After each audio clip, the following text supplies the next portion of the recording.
Hello and a warm welcome to Property Summits, the place to find out exactly what's happening in the property world and what it means for landlords, investors and developers alike. I'm Emma Birchley, and joining me today are Paul Mahoney, the best-selling author and serial entrepreneur who founded Nova Financial Group, which provides property investment advice with a particular focus on the buy-to-let sector. Also with me is Richard Bush, who turned a personal interest in crowdfunding and peer-to-peer lending into a professional passion, co-founding Crowdlords, which pools resources to enable more people to benefit from investing in property. We also have Tony Gimple, known for his direct and no-nonsense approach when delivering advice to buy-to-let landlords, investors and developers, whether that's on tax, accountancy, finance or succession planning. Nicholas Wallwork is an investor, developer and property mentor who makes the most of his expertise in his role as CEO of the world's largest international property forum, providing advice on how to make money through property. And finally, a man who knows a thing or two about the property world, John Howard, who's bought and sold almost 4,000 houses, apartments and developments over a 40-year period. Welcome to you all. So, Paul, Towns Regeneration Fund, this is something that the government has announced. We're going to talk about that today. £3.6 billion that's been allocated to around 100 towns. Tell me more about it. Yeah, well, so, it's a great opportunity for towns that are a bit deprived. They haven't had much inward investment for a long period of time to make those areas a little bit better. And I think that offers a great opportunity to property investors or developers to look at these towns and the opportunity that perhaps they now offer that they didn't previously have. So if you are picked, I mean, it's going to make a big difference, isn't it? Well, yeah, it could do, depending on the town. I think it's about 25 million is the maximum per town. So, for a small town, that could have a big impact. For a bigger place, perhaps not so much. But that really just comes down to the detail of where that money's going. For the developers in the room, is it something that makes difference, that makes you maybe look at places you hadn't looked at before? Sure. I would say this, of course, Emma, wouldn't I? But what a great thing the government have done. Maximum 25 million per town. Now, this is for towns, not cities, remember. So this is for the smaller towns, the Hartlepool, the Ipswiches, and places like that. And it's certainly something. If you're a developer and you're looking into investing in a town, I look at a number of things. I look at the population, I look at the crime rate, I look at who the council's run by. Is it Labour? Is it Labour? Is it Green? Is it hopefully Conservative? Because they're much more forward thinking on the whole. Not biased much. Not biased at all. Is that a blue tie you've got on there? And the blue tie. Yeah. And also, of course, now, have they got the town fund? Which is absolutely fantastic for many, many towns. I think one of the things, just to echo John's words there, leading on from that, it's all well and good having this regeneration in an area, and as developers coming in and looking to build stuff there, I think a lot of developers want a quicker turn. You're either building to sell, you might be a build to rent developer. We're quite a bit of that. It's probably 2/3 of what we build we keep for rental as build to rent developers. But this fund is unlikely to make an overnight difference to the prices in that town. It's going to hopefully stimulate growth and prosperity, but that could take 10 years to kick in, realistically. Yeah. So, sorry, I think you're being a bit harsh. You think? Okay, That's good. I do. I think you're being harsh on this because it gives developers and other investors, Paul's got a buy-to-let company. It gives his clients the confidence and the long-term investment. Yeah, I agree. That's what and the other thing I would say is this money is being spent now. The whole point is they want it spent in 2 years. They don't want it spent in 10 years. Right, is it? So okay. it's happening. It's happening on the ground now. So just to have an idea of what it really means, sorry Paul, Ipswich, for example, tell me how some of that money's been allocated, just as an example. Okay, well Ipswich, to be fair, did it really need it? That's what you got to ask yourself. You would say that. Because it's such a lovely place anyway. You're there already. And there's lots of development going on anyway. I mean, I've just sold a site to McCarthy and Stone down on the waterfront, which is fantastic to have them in the town. So the question is there, why did they give it to Ipswich? The answer is, we've got a Conservative MP. And in Ipswich, traditionally, no Conservative MP lasts more than 2 cycles of an election. So we haven't had a MP for more than 8 years. So you'll find that virtually all the places that have got the money are Conservative seats. And come the next election, they want to bolster the MP's chances of staying in place. So in Ipswich, what has the money been allocated Okay, so to? for instance in Ipswich there's a development, there's a site down on the waterfront which has been earmarked as an art centre and I think £5 or £6 million is being spent on that. There's a building in the middle of Ipswich which is owned by the local authority, which is in very poor state, listed building. They're using to renovate that. They're using another building for more technology, and so on and so on and so on. So the money is really being spent, and the whole point of this grant is it's being spent quickly. So if you've got an arts centre, it's making it a better place to live, Yeah. which means maybe you're more inclined to invest there. You know, I suppose the flow-on effects are this creates jobs. It gives other investors reasons to invest there. So 25 million might be coming from the government, but that could be another 25 million coming from investors that previously wouldn't have considered that town as a good place to invest. So, you know, there's definitely a potential snowball effect of this money. It's kicking something off that will snowball. Well, it's something that literally just popped up in my Twitter feed that Newhaven is going to be now a direct beneficiary, you know, of that regeneration fund, because you've got the port there. You know, it's one of, if you like, the Brexit bounties. Yeah. You know, the whole area, which has been pretty run down, is now going to have It really substantial genuinely is regeneration. a fantastic thing. And from your point of view, Richard, if you're going to be looking to fund, you know, people's deals in these areas, surely, well, I say surely, it's up to you, it's your money. Thank you. Thank you. That's fine. But would you look at it more favourably because of the 25 million grant? I don't think I would, John, to be honest. Really? I think I would, I'm sorry, no. I would bear it in mind, but I think it's a relatively small amount for a town of the size of Ipswich or Newhaven. What it does say is that this is a place that's changing, and like Paul said, if it attracts further change and further investment, then fine, but I wouldn't prioritise a project that was in a town that was getting Tory money over a project in a town that was It's Labour. not Tory money. It's money from a very forthright So our and money, dynamic you're right, government who wish to push business forward and get things done. And I think it's And a I'm good thing. disappointed to hear what you've said, Well, because I'm I sorry. don't believe. I genuinely think that's a mistake, because I think it will drive these towns forward and give people John, confidence I'm to not invest saying it in them. won't, and I think it will, but what I'm saying is I wouldn't take that as a reason to do a deal as opposed to not doing a deal. I would consider the context of the development, but the fact that it's in a town that's getting money from the government, it's a good thing, but it wouldn't change my perspective on that particular I investment. think Paul would invest, probably, we'll ask him, in a town where there's a 25 million grant than one that hasn't got it. I think it's one aspect to consider.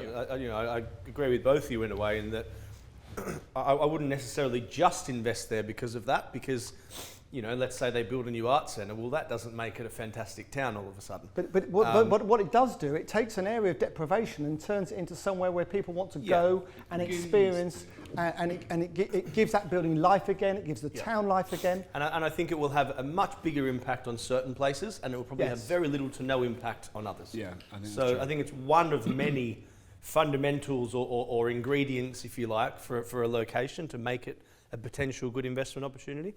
It's certainly not a bad thing. I mean, you know, for me, I want to invest where the snowball's already halfway down the hill and jump on the second half. I don't want to jump on. You've never heard of regeneration. I get it, John. But for me, you're not going to see the benefits of that as a short-term developer. You've got to be in it for the long run, and so I think it's about what your goals are as an investor or a developer or a lender. I'm sorry, taking a view on that deal. I hope Tony's going to support me here, because no one else does. I honestly think. Gang up on him, Tony. I honestly think that is wrong, because I know from my own fact on our scheme on the waterfront in Ipswich, where we've had people come into the town because they know the town is changing, they know things are happening, they know about the grant, you know, and it gives people confidence. Yeah.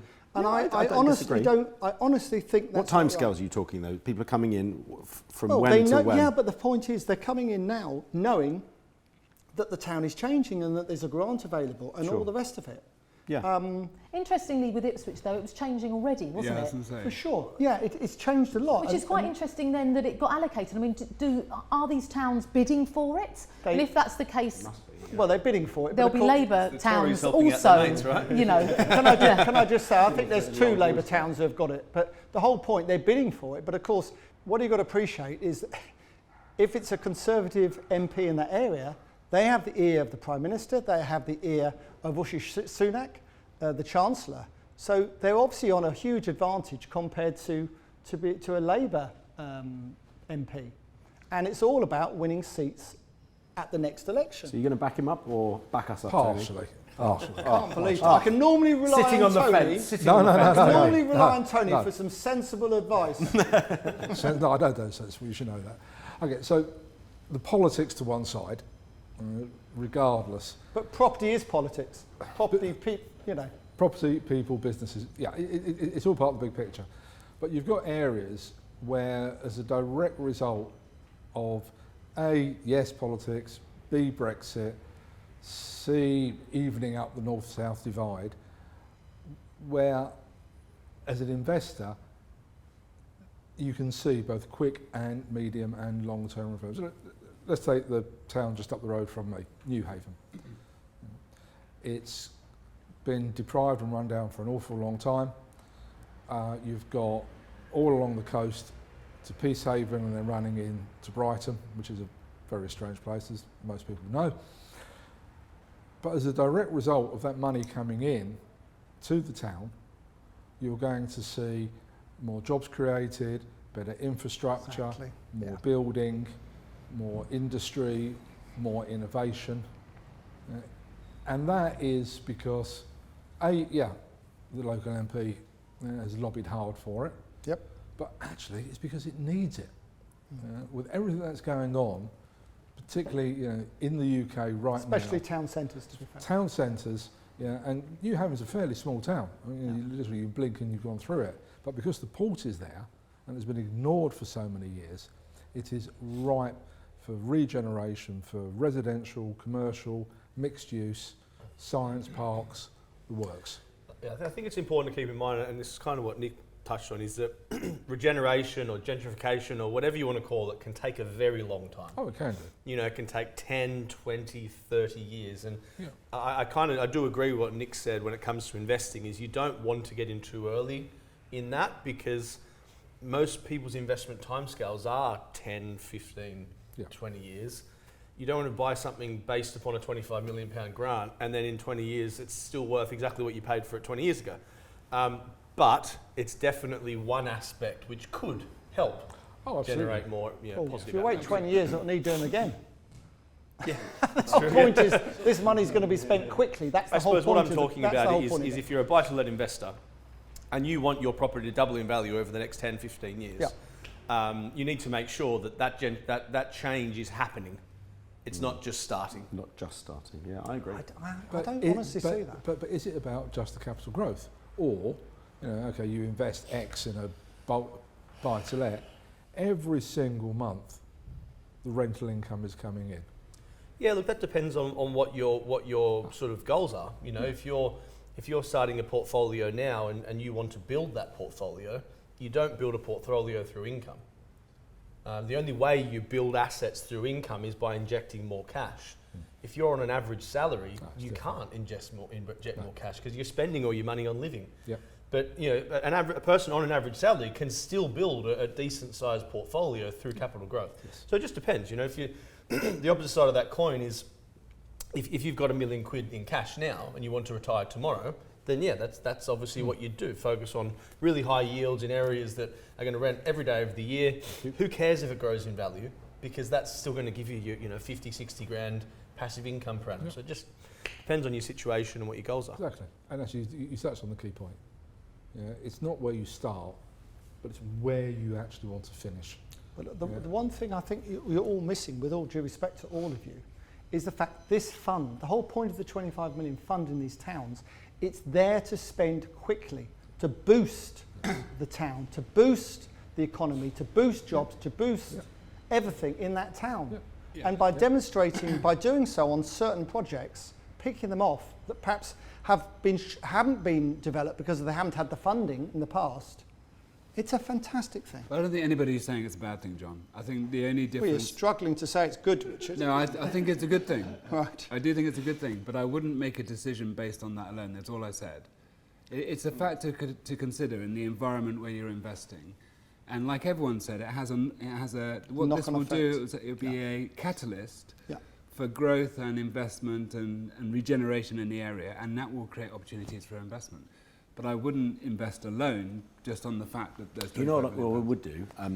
I'd look at those towns to start. If I'm sourcing property and I want to do some deals, I might look at those towns. So it's a good indicator where to start looking. Thank you. You know, and actually somewhere like Ipswich, from what you guys are telling me, local to Ipswich, that it was already changing. So this is only going to help. And actually, that's probably the right kind of town to invest in now. Okay. Let's go and get on John's patch. It's one out. And, can I just challenge say, him for a few deals in Ipswich. We don't need you competing with us. But also, I mean, luckily you and I buy all over the country. Otherwise, we'd be squabbling if you all come to Ipswich. Absolutely, yeah. But you tend to send me stuff in Reading anyway, so thankfully. But what you've got to remember is, you know, we're an hour from London. Yeah. On the train. Yeah, exactly. It's a good catchment. Looking at geography, for more experienced, bigger scale developers like yourselves, you're prepared to go wherever. But for the normal person, do you stay where you know? Do you go with the towns that you have an affinity with, or do you go, right, well, Newhaven looks a good bet. It's 3 hours down the road. I'll tell you what, it's had a great boost today. We need to go and buy stock in Newhaven. We're going to go to... Can I just say, I cycled to Newhaven from Ipswich. I cycled from Newhaven to Ipswich to get across. We went all the way to... Barcelona on bikes, and we came through. So you can walk on water as well. We came through Newhaven from Ipswich, quite a long way. Yeah, no, but I think you're right. I think for me, if you're a first-time developer, I would try and stick within an hour radius of where you live, because you know people to help you. It's not far to get to. If you're doing what a lot of Paul's clients do and invest on a pretty passive investing, then Paul. Anywhere in the UK if it suits. I think so long as you've got the right guidance, you can invest or develop anywhere. Yeah. And also understand the location and have the right network, which you're obviously right. You wouldn't usually have that if you're just starting out, but you still can. You know, but you give your investors the support to go and invest anywhere where you think it's worth investing, advising them. That's different. Yeah, you know, something I quite often say to our clients is, we've got clients all around the world. We've got clients in Australia, the Middle East, and a client that invests in Manchester and lives in Australia. Their investments perform just as well as the client who lives around the corner in Manchester. We call it Manchester. I'll call it whatever I like, John. In my own Australian accent. Do you understand what I'm saying? So it's just about having the right team around you. When's the exercises? And I think investing is different to developing. So we don't want to put those things in the same pot. Yeah. Developing is buying something, adding value, and then letting it out. So it's more hands-on. So I think the more hands-on strategy you're using, not just developing, but if you were running serviced accommodation or more intensive management strategies as your use of that property, you need to be closer to it, because someone's got to run that business, more of a business. You know, property developing is a business. Don't we keep banging on about that? We're back again, bringing it up. You know, we can't help saying the same thing. It does come full circle. Yeah. So if you were keen to invest in one of these towns, if it's not developing, just developing, give me a full idea of all the ways that you could benefit from this investment that's been put into the town. Well, what I would say is a lot of the towns that are getting this money may also be getting other grants. So you might get a grant. You might well get a grant off the local authority to rent your property to them for 5 years. They may well give you a grant to help do it up. And there's some councils are very short of accommodation of their own housing or housing association accommodation. Well, on that point, John, the councils are buying back council houses now, aren't they? That's in the press today. And that's in the press at the moment, where they're buying back council, or they're attempting to in London, buying back council houses, because obviously if you've been in the council house for 5 years, you've got the right to purchase at a discount. And you don't get too excited, because you can't sell it on straight away. You've got to keep it a few years before you sell it on. And the longer you keep it, the bigger discount, the more of the money you sell it for, you can keep. So there's that. But also there's other regeneration grants that may be available in these areas to support the 25 million grant. that's a good So, point. you know, that's things to remember. We're talking about the 100 or so that are being allocated this money, but of course that leaves others that are not getting their money. What impact does it have on them? What does it mean? Does it mean you don't go near it as an investor or a developer, or actually it's quite a good option? I don't know. Every case on its merits. You know, you've got to look at why you're there, what you want to achieve, what is the potential either for income, capital growth, whether it's commercial, residential, mixed or whatever, and you make a decision. I've always had a habit, whichever direction everybody else is going in, I'll choose the opposite one, because that's why there are more opportunities. Yeah. Yeah. There are plenty of deprived towns across the UK where there's just very little happening there. You know, no one's moving there, no one's really leaving, and things just stay the same. And I think this ties back quite well to what I see too many people doing is looking at the UK property market as one. You know, they think you can just buy any old property and it's going to grow by the average and give you the average rent and give you the average amount of headaches, but that's just not true. You know, there's so many different sort of micro markets within the overall market where some properties haven't grown in value for 20 or 30 years because nothing's changed. You know. And But also won't that be- sorry, Emma, you were saying, No. Tom. I was just saying, won't that be the case for the ones that aren't getting this chunk of money? Well, what I would say, two things. One, the one thing when I talked earlier about population, check what the population is and what it was 5 years ago and what it's estimated to be in the future. Say Birmingham, for instance, is estimated their population in the next 5 years is going through the roof. Yeah. Other places is declining. So that's really important. that And the you- makeup of that population. And the as well. makeup of that population, absolutely, Richard, I completely agree with that. So you've got to be careful. But what I would say, there's probably going to be just as many opportunities in the towns that haven't got the grant on the basis that they're going to be a lot cheaper. And if you're looking to, may not perhaps buy and sell, but if you're looking to keep in the long term, the rents might be a bit less, but you might be paying significantly less for them They than might you are get in there. a grant or They the could get next a chunk with the next government or God whatever forbid it might if be. Labour get in, they'll get a grant, won't they? Because they haven't had it. So, you know, that's how it works. Yeah, no, I agree. You need to be looking for positive growth and change. You know, not just an area that has good things now, but an area that's gaining more things as time goes on. How do you go about finding out about a town? You seem to know, about population growth, what's in decline, what's growing. Where is that pool of information? Office of National Statistics is a good source for things like that. There's lots of research houses like Home Track and places like that where they publish weekly and monthly reports. They can be quite useful. Lots of companies put out their own reports. You need to be a bit careful with them though, because quite often they're a bit biased toward what they're selling. But there's lots of information out there now. Go to the local agents as well. The local commercial agents often have a bigger insight into the sort of commercial market and therefore local infrastructure changes, big office developments that will bring employment. So hook into local commercial estate agents, if you will. They're often a very good source of information around infrastructure changes, new business parks coming in, office developments, and that obviously then brings inward employment and lots of other interesting retail uses, and they write good reports on that particular town. The other thing would be the local authority website. There's loads of course. information on that, about all sorts of it, including probably grants. And ultimately, boots on the ground, your own boots on the ground. Go there.